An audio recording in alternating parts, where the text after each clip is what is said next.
गजानन तीर्थयात्रा करता करता तापीच्या तीरावर आला. तापीचं स्नान केलं आणि योगीराज चांगदेव त्याला दुसऱ्याचं नाव घेतलेलं चालत. तुम्ही कीर्तनाला काय येत नाही ते त्यांचं नामचं पटत नाही ते त्यांचं नाव निघत आम्हाला कोणी विचारित नाही बायकोचं नाव घेत नाही. पण मग महाराज याचा आणि कीर्तनातील अभंगाचा काय संबंध आहे? कोणाचं दुखणं कुठं असेल काही सांगता येत नाही.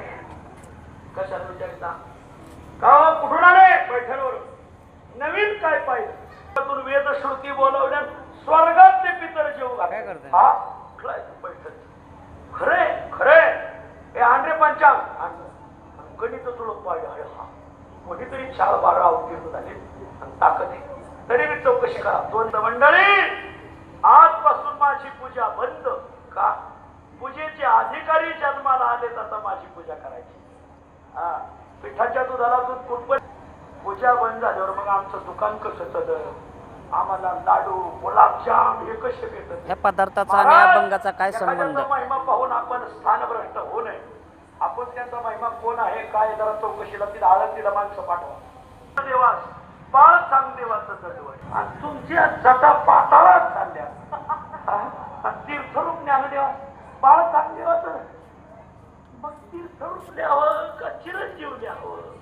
तीर्थरूप लिहावं का चिरंजीव लिहावं? चिरंजीव म्हणो तरी विश्वात्मक तीर्थरूप तरी बाळदशांग निळोपा. चिरंजीव म्हणावं तर विश्वास बरेच पाठवा. मग त्यांना वाटून याच्यात काहीतरी खुबी आहे आणि याचं उत्तर द्या. असे शिष्य जवळ असले का गुरुचा धंदा टाब्यात गेलाच म्हणून सांगायचा पाठवा. मग पत्र परत पाठवलं. झाका डोळे झाकले उघडा डोळे 1 तासात आळंदीला इंद्रायणीच्या काठोरच प्रकट झाली. 1 तासात काय चांगदेवाची विद्या होती. याचा आणि ज्ञानेश्वर माऊलींचा काय संबंध? चांगदेव महाराजांचा काय संबंध? एकेरी भाषामध्ये हा कीर्तनकार बोलत आहे माऊलींबद्दल.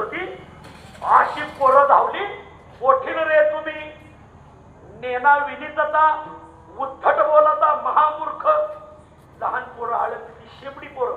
अरे याचा आणि कीर्तनातील अभंगाचा काय संबंध हे जरा सांगावं या महाराजाला कोणीतरी. हा नारदाच्या गादीचा अवमान नाही का? असं कधी घडलेलं होतं का? मुलांचा हे अवमान होतो या ठिकाणी. मुलं शेंबडीच असतात. महामुनी सिद्धराया अरे त्रिही लोक चांगदेवाचे शिष्य तुम्हाला कसं कळतं?